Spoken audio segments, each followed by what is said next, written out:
It's been a week, and you all still have concerns about how the Mike Eckler move went down. Let's talk about it.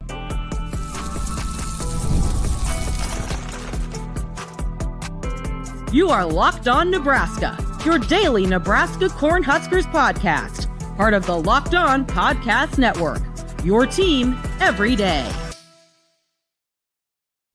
Hello, and thanks for making Locked On Nebraska your first listen every day. We are free and available wherever you get podcasts and on YouTube, part of the Locked On Podcast Network, the #1 sports podcast network, your team every day. All right, welcome. Friday mailbag here on the Locked On Nebraska podcast. I'm Connor Happer from 1620 The Zone. Mitch Sherman from The Athletic. As Mitch said, we have some Mike Eckler questions. We're going to try and run through those here in the first segment. So let's not wait here. Let's go straight to you guys. Here's Matt in Gretna. Says, home to Mega High V in the future home of Buc-ee's, as we discussed at length on Thursday. Is it fair for me to be underwhelmed by Rhule's approach to replacing Eckler? I love the preamble there. I'm nervous about his ride with what we've got attitude. It didn't work last year with the defensive line or the defensive coordinator. I'm just uneasy with what seems like a lack of urgency. I think it's fair. Time will tell if this proves to be the right tactic. But yeah, I think it's fair. Matt Rhule has taken a couple of different approaches in making hires in his time at Nebraska.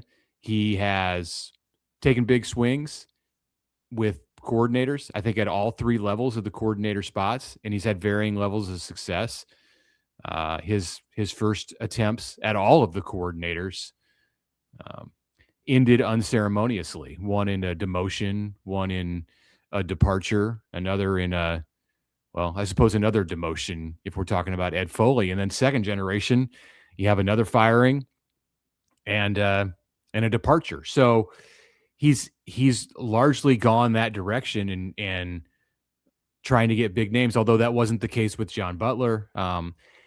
It's hard to know, Matt, what the best way for him to do this. I would say stick with the philosophy of hiring the best coach. And I understand the concerns that Nebraska fans have that in replacing Mike Eckler, Matt Rhule did not make enough of an effort to find the best coach for Nebraska. Perhaps it was because this came late in the process. Perhaps it was because they had already spent a lot of energy and capital on other coaching positions, as we discussed also in detail on the Thursday episode about how much Nebraska is paying its assistant coaches. And maybe it's just because the answer that Rhule gave, that he likes the system in place and he wants to find the person who can continue that most seamlessly. So that's valid as a reason, but I don't think it discounts your concern, your attempt, your temptation to be underwhelmed by this. That's reasonable. Yeah, I don't think that I've never been a person who says they need to go out and get the best X coach in the country, right? In this case, the best special teams coach in the country. I certainly understand people's, read on this as a lack of urgency. What bothers me the most about it is that they are seemingly, in the case of just on a read, like the connector between special teams and running backs is that they're not. They weren't particularly proactive in going out to find replacements for an All-American running back and a great special teams coach, in at least some part because it was the opposite of what people wanted you to do. That was in my head. That was in my head as you were talking here.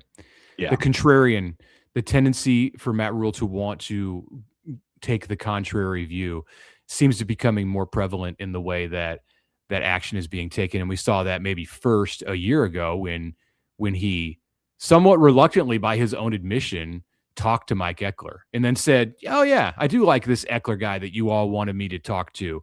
Well, here we are a year later, and I think there's a little bit of a sparkle in Rhule's eye, like, yeah, I didn't really like that idea at the beginning because he was this celebrity coordinator who everybody in Nebraska felt so strongly about, and I didn't know him. And there does seem to be more of a gravitation toward that way of operation in the Nebraska football world where, hey, did Rhule shun the idea of looking at a running back because there were so many people in the public who were dead set on wanting Nebraska to get a running back? I would sure hope that what didn't factor into the way that he looked at the position, but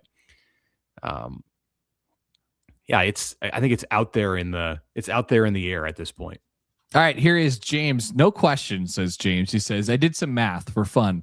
What if Mike Eckler decided to use the Interstate system to run to LA? Using the Interstate system, it is 1,498 miles to Los Angeles from Lincoln. The average marathon runner runs at 6.2 miles per hour. Mike might have more juice. It could be quicker, but I'll stick to the average. Giving him 10 hours for sleep, restroom stops, and eating per day leaves him with 14 hours of running. So he will run an average of 87 miles per day, and it will take him 17 days to get to Los Angeles. Plenty of time to get there before spring practice. Thank you, James. James, you're thinking he might have more juice than being able to go 87 miles a day for 17 consecutive days. That's impressive. Marathons a day. That's impressive if he could do this. This subject, of course, came up because Mike Eckler once famously, when he was on Bo Pelini's staff at Nebraska, threatened to run. What was he going to run to Omaha, or he was going to run somewhere along the interstate, or maybe he did run along the interstate? I think he did run along the interstate. Yeah, I think that's right. I can't quite pinpoint it exactly how people are going to kill us for this, but yeah, something like that. Go ahead and move to the next question. I'll see if I can find the details on that. But that's a good thought. I'm glad that came up in the show. Okay, here is Scott in Zionsville, Indiana. With the decision by Matt Rhule to part ways with Dayton Raiola and reportedly not to negotiate with Dylan Raiola, and Rhule's apparent dissatisfaction with Eckler's approach to returns, is this a signal that Rhule is feeling increased pressure to get into the college football playoff? Well, I do think that is happening. I do think he is feeling increased pressure to win. I don't know if those things that you mentioned are necessarily specific examples of that, but I do think he is feeling increased pressure for sure. Yeah, absolutely, Scott. I agree with Connor that Matt Rhule feels more pressure, and I think that he feels. We just talked about how he didn't show urgency, or fielded a question about whether he showed urgency or not in his decisions about how to handle the opening at special teams coordinator. And this is an example, I think, where you can look and say Matt Rhule did feel urgency in the way that he dealt with the quarterback position. I think that the for Matt Rhule to have just run it back in the same way where they continue to handle business in 2026 in the same way that they did in 2025 and 2024, I think that he knew that was probably not the best thing for the Nebraska program. That's not to say that they ran off Dylan Raiola at all, or that they wanted Dylan Raiola to go. I'm not saying that. In fact, I think they wanted to find a way to bring Dylan Raiola back, but it was going to have to be under a bit of a different type of circumstance where there wasn't as much put on him. And some of that may have involved backing away from the Dayton Raiola situation, although I don't even know if that is as clear cut as people want to make it. I think that was more of a mutual decision between Dayton and the Raiola family in Nebraska around the time that he decommitted. So there you go. Anyway, an answer to our question about Mike Eckler and the running on the side of the interstate from the previous question. Yes, in 2010, Eckler had, this is the legend, Eckler had a Nebraska football staffer drop him off 27 miles from Memorial Stadium on Interstate 80, and then he attempted to run back, and it was 90 degrees when this happened, and he almost made it, is the way that it goes. So I don't think he could do 87 miles a day for 17 consecutive days, especially when it's 15 years later. Yeah, probably not. Here is Scott in Windsor. In the aftermath of the snarky comments Rhule made concerning Mike Eckler recently, can we infer more into the sideline incident early in the season when Rhule didn't want Eckler to touch him during a special teams celebration? He originally couched it humorously. Might there have been something brewing already? Two things can be true at once. Yeah, just maybe personalities just didn't quite mesh there. I don't think they disliked each other, but yeah. Two things can be true at once. Rhule didn't want Eckler touching him on the sidelines and jumping on him, but that he also did not. That did not like lead to their eventual breakup. Rhule was happy to continue to work with Mike Eckler even after that sideline celebration. This had more to do with Eckler turning down the contract offer, and I think that's where it started to sour. Was when Rhule put the contract in front of him, right. And Eckler said, "Yeah, I'm gonna slow play this one." Kansas Husker in Wichita. First of all, in the preamble here, he explained that he's old, and when Gmail was a new thing, he snagged the Kansas Husker handle. Well, thank you. Hey, congrats. It works like a screen name. Hey guys, thanks for keeping up with the portal. Staff changing drama like sands through the hourglass. So are the days of the offseason. Nice callback to a previous episode. I know there's no definitive rankings, but Nebraska appeared to have a top 5 special teams unit in the Big Ten last year under Eckler. Nebraska also appeared to have a borderline top 5 defense in the Big Ten under Tony White, Mr. White, for 2 seasons before that. Not Italian. Yeah. Mr. White is a Breaking Bad reference for the record. Okay. Obviously, we were going Tony Calandria here. Okay. Sorry. Obviously, both those coordinators are no longer with the program. So my question is this: which, if any, of Nebraska's coordinators has a chance to produce a top 5 unit in the Big Ten next year? Is it Dana? Is it Orich? Is it whoever's taking over special teams? He says, P.S. If Nebraska finishes top 5 in the Big Ten in Kirk Ferentz's favorite stat, which is wins per game, I wouldn't care where any of the other numbers ranked. Fair wins point. Per game is a great stat. That's it. What do you look at, Coach? I like wins per game. Yeah. No special, no decimals in the wins per game, right? It's a binary thing, 0 or 1. I don't know. I mean, if you're going season long, Indiana's the only team in the country that had no decimals in their wins per game. They were 1.0. That's the goal. Okay, where they have the best chance to be a top 5 group in the Big Ten? Boy, seems like an uphill climb for any of Kansas them. Husker.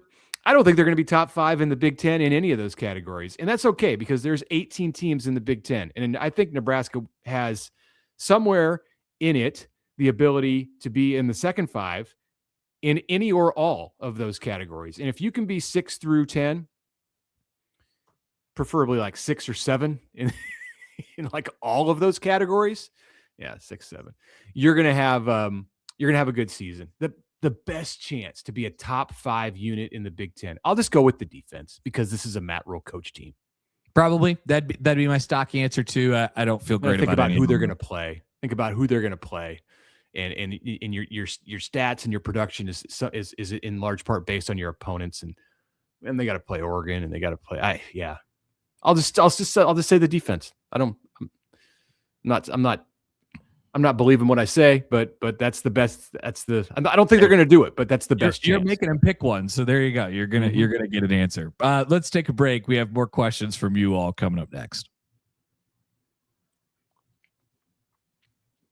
But first, a word from the FanDuel Sportsbook, where we have but 2 days left, basically here of the NFL playoffs, including championship games on Sunday. And then, of course, the big one coming up in just a couple of weeks. FanDuel is giving all customers even more ways to get on the action on those days. Right now, on those days, FanDuel users get a profit boost waiting for you right in the app. It is excellent. So you could do the things that you're already going to be wagering on in the first place. You flip that profit boost button on, and all of a sudden your odds are stacked up a little bit more. Then you could feel free to use some of the extra Skrilla on the same game parlays and things like that, especially as we head toward the biggest betting event of the year in just a couple weeks. So you're going to want to get set up right now on FanDuel, which is the best place to get in on the action all playoff long. Head to FanDuel.com to get your NFL playoff profit boosts every game day.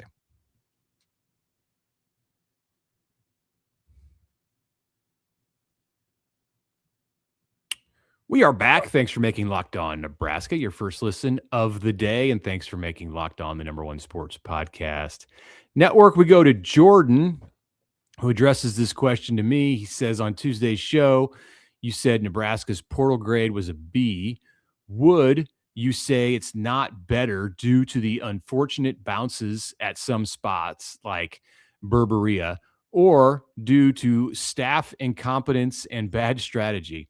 I don't think it's, I didn't give them a, first of all, to me, a B was not a bad grade here. They're, I'm not grading that on a curve and saying that I'm taking into account the 3 losses at the end of the season. If I was doing that, I might have given them a B plus, but we're going solid B on the portal, both in and out of the portal. And that's bumped up from what may have been a B minus or a C plus because of the job that Nebraska did with retention. Certain positions, I think, boosted the grade, like offensive line and linebacker, but I'm not looking at any one player that Nebraska missed on, like Berberia, Andy Berberia, who is headed to Clemson as a defensive lineman, and saying, yeah, that bumped them down. Yeah, it's probably more about strategy, and it's probably more about my questions on if you're looking for reasons that I downgraded Nebraska from, say, an A. First of all, they weren't competing for, as we've discussed, like the upper elite talent in the portal. That's how you get an A, is by signing those players. And then, yes, I have some questions. They know the personnel better than me. They know the roster better than me.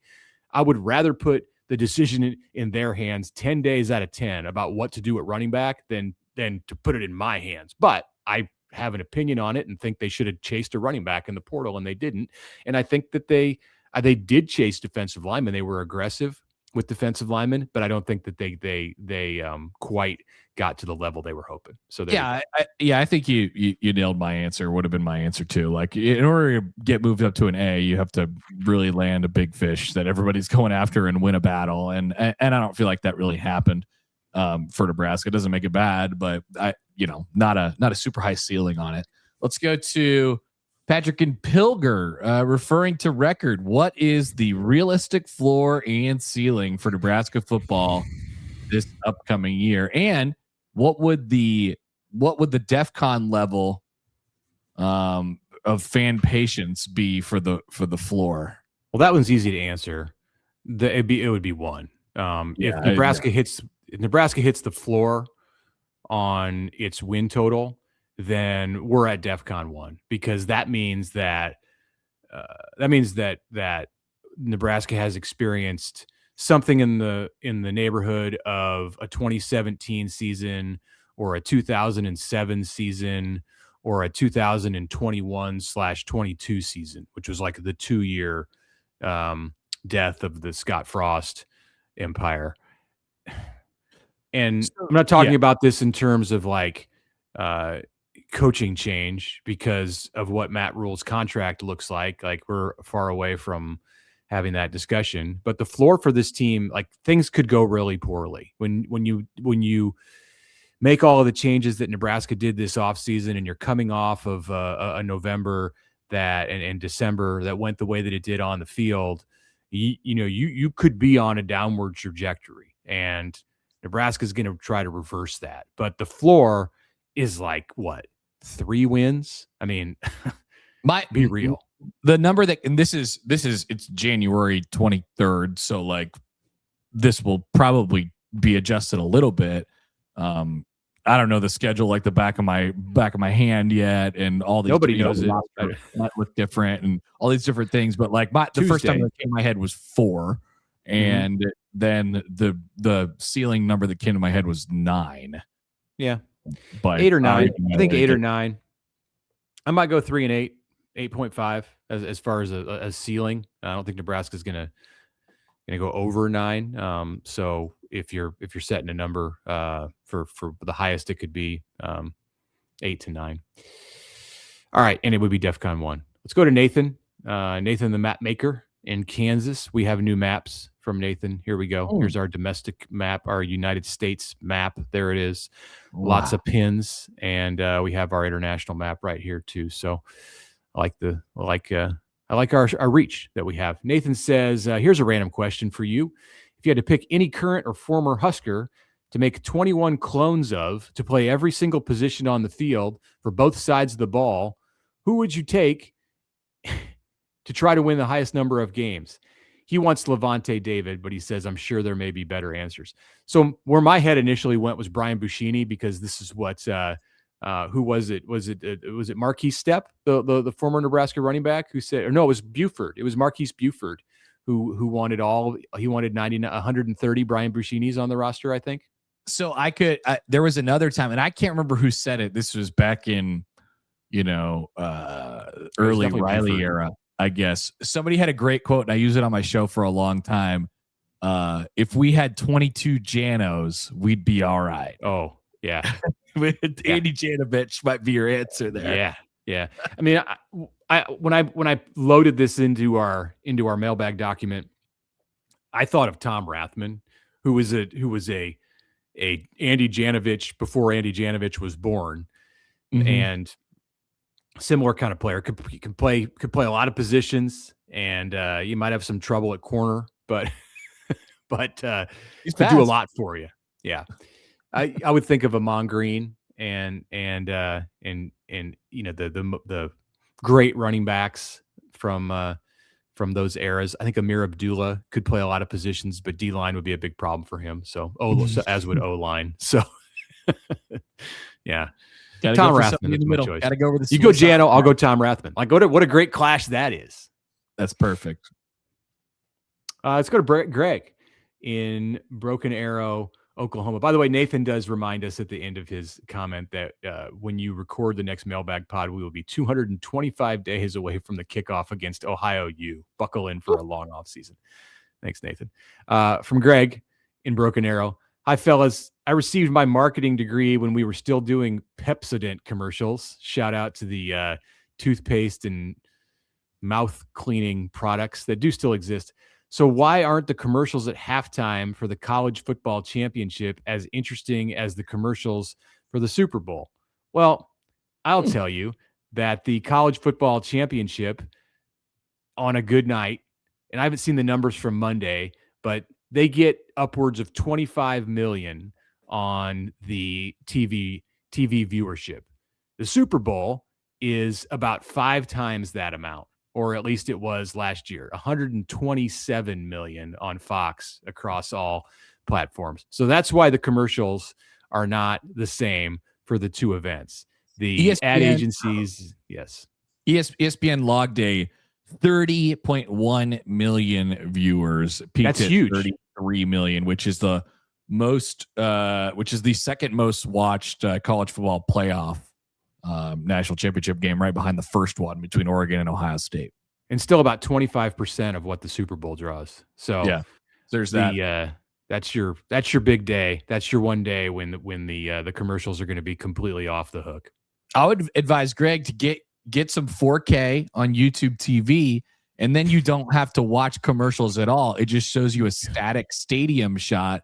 And on the national championship game on Monday, there was a guy standing right in front of the camera, and progressively throughout each timeout, he had found out from more people that he was on television for the entire world to see during this break. And then they eventually panned the camera up. It was like a story inside the story. It was great. Oh, we wrote a whole article about it at The Athletic. And I was involved in a discussion from home. I was not watching in 4K. Were you watching in 4K, or did you just catch wind of this? Wow. Yeah, I got 4K. Yeah. I have it too, and never think to watch games in that. It's a bad idea. Why don't I do that? But yeah, ESPN only does it for some events. Fox only does it for some events. Like Big Noon has it. Like the channel only becomes available at like a few times or a dozen or more times a year. Remember when I got my first TV with 4K capabilities, how excited I was to watch any show in 4K. You would go and like watch like fish swimming under the sea because it was in 4K, or like a static video of like a stream with trees in the background and like birds flying around. It looks incredible. Now I got the national championship right here at my fingertips in 4K, and I'm watching the commercials. Do they still have do they have separate announcers, or do they pipe in Herb Street and Fowler on the 4K? It's the same. Yeah, it's the same broadcast. Just they keep it static in commercials.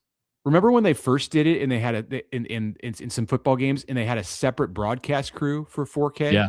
Yeah. It was these people you'd never heard of, and then because now the cameras, they have cameras that work now. So, so yeah, it's pretty seamless. It's slick stuff. You'd have like Kevin Kugler on like the regular broadcast, and then you'd turn it over to the 4K channel, and it'd be like my neighbor or something.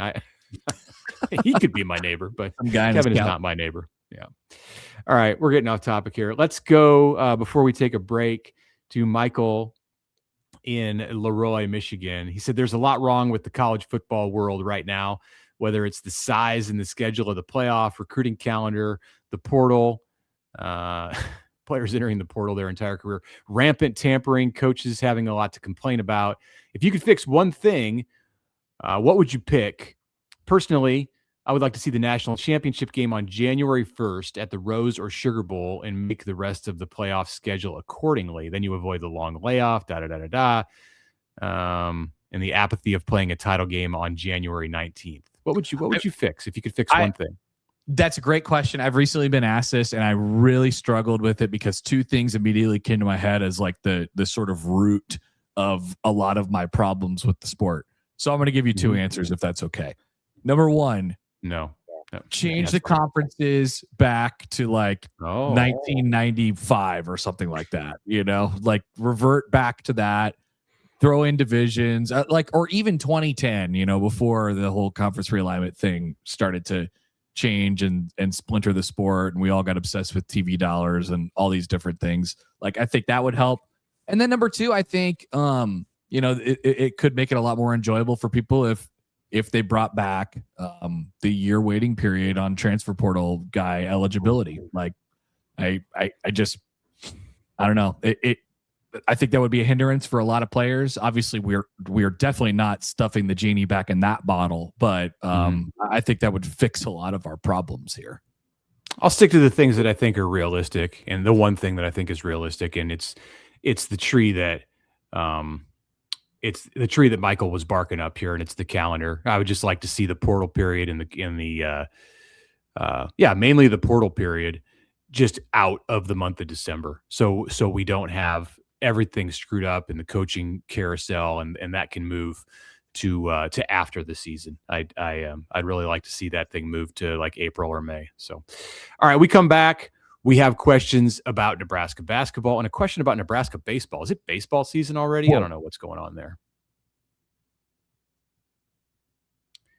But a message right now from TurboTax. Tax season does not have to take over your life. And this year, TurboTax is making it easier than ever to just hand things off and move on with your day.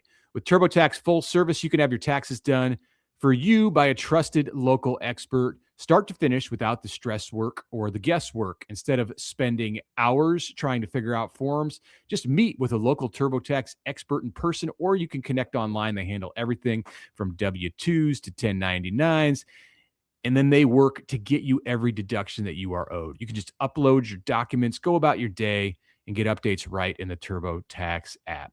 It's a huge time saver and provides peace of mind knowing that an expert is handling things. For a limited time, you can have your taxes done by a local TurboTax expert for just $150 all in if you did not file in that method last year. Just get it done by February 28th. Take the taxes off your plate and get back to your life. Visit turbotax.com/local to book your appointment today.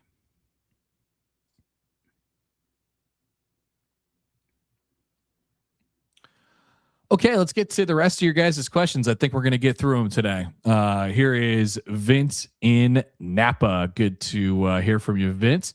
Happy Friday, fellas. Thank you for willingly allow me to weigh in on your podcast. Of course, first of all, Connor, allow me to commiserate with you on getting up at this 0 dark 30 thing. I've been getting up for work at 4 a.m. for 11 years, so I feel your pain and hope the adjustment pattern works for you. It's like being on John Gruden's sleep schedule. I'm not familiar with John Gruden's sleep schedule, but I don't think he sleeps. So far we're doing okay. I probably appear on this podcast more tired than usual. We're still figuring it all out, but I got few complaints so far. Here's the question from Vince. I would love nothing more than to see Nebraska basketball break this hideous streak of not winning an NCAA tournament game. If the Huskers break that spell, and I like their chances of doing so, is there a world where the team goes on a deep run, say Sweet 16 or further? John Gruden is notorious as a coach for setting his alarm for 3:17 a.m. That was just what he did. That was his habit. When he slept in, he would sleep till 4:30. So you can get some inspiration from him, Connor. Yeah, it's realistic. There's a world where Nebraska can go to the Sweet 16. That's just one win and then another win. That's all it is. And as we've seen in college basketball, well, you don't even have to be a high seed. You can be, and Nebraska is likely going to be a high seed. You can be a mid seed and then benefit from an upset happening somewhere else along the way. And the next thing you know, you're in the Sweet 16. You haven't even done very much yet. So it just has never happened to Nebraska. It's happened to plenty of other programs. So absolutely, Nebraska's going to walk into the tournament with, like, at minimum 25 or so wins, probably more than that. And they're going to be in a good position to win a first round game. And to get to the Sweet 16, all it takes is one more win. And that would be a glorious, glorious day in the history of Nebraska basketball when it lives to see the second weekend of the NCAA tournament. Yeah, I think, there's always been like a pipe dream, I think, amongst Nebraska basketball fans that I've heard from, like, what if we did it, but what if we did it all at once? What if we not only won a game, but we went to the second weekend, or we went to the Final Four. The second weekend. I thought you meant win the national championship. I mean, there's I don't know that anybody really dreamt about that until about 3 weeks ago. But yeah, I think they're going to be favorites to do so. I mean, they're probably going to be a 2 or 3, maybe higher in the NCAA tournament, and I mean, you're going to be favorites in each of your first 2 games if that's the case. Yep. So let it ride. Absolutely. I think being in the second weekend is 100% a possibility, if not a likelihood. It's very doable. From Scott and Lincoln, now that we know more about the prognosis for Braden Frager, he's day-to-day with an ankle sprain. Let's err on the conservative side and say that he misses 3 games: Saturday at Minnesota, Tuesday at Michigan, February 1st against Illinois. I'd gladly take a 2-1 record in those games with a healthy Frager on February 7th at Rutgers, or even February 10th at home against Purdue. Who on the roster do you consider most important in filling his shoes or his role to avoid a losing record over the next 3? Yeah, I think it's sort of a combo effort. The tough part about Frager is it's hard to recreate what he brings to the table, but you could sort of piece it together. I don't know that you get the shot creation, but like obviously his minutes have to go somewhere. And so that means there's going to be more opportunities for I think Jared Garcia is one that comes to mind right away, even though he's not like the same position at all, but he's a guy who comes off the bench and has quality minutes and is a guy you could trust. And so you put him in the game a little bit more to make up for that. More from guys like Sam Hoiberg, more from guys like, even though Sam's not a bench guy, obviously, but, and Cale Jacobson, I think, too, is probably another one who has the body type kind of Frager, but way more to the defensive side, like way more just skewed that way. So they'll find a way to survive whatever time they have to not have Frager for, I think. Jacobson's not going to be dunking over any post players in the Big Ten, but he can give you a lot. He can give you a lot, as you said, on both sides of the court, and his smarts. Like, if you increase his minutes, you generally increase your chances to win. At least, now there's probably a cap to that. It's a finite thing, but the way that Fred Hoiberg has used Cale Jacobson over the last 25 games or so has been the perfect method for maximizing his ability to give the team an opportunity to win. And we're going to see now, probably over these next few games, if that number can go up. And if they give Jacobson some more minutes, like, does he continue to be as effective, as efficient? Is his plus minus as strong as it's been when he's playing, say, 15 to 18 minutes a game? And yeah, the other guy's Garcia, because he's the only other one coming off the bench at this point. So that's where I think his minutes go, and that's who's got the best chance to fill his shoes. I mean, I think like Berke Buchtengel can potentially fill his role in some way too, because he's a dynamic guy. But yeah, he's already doing his. Already got his things to do.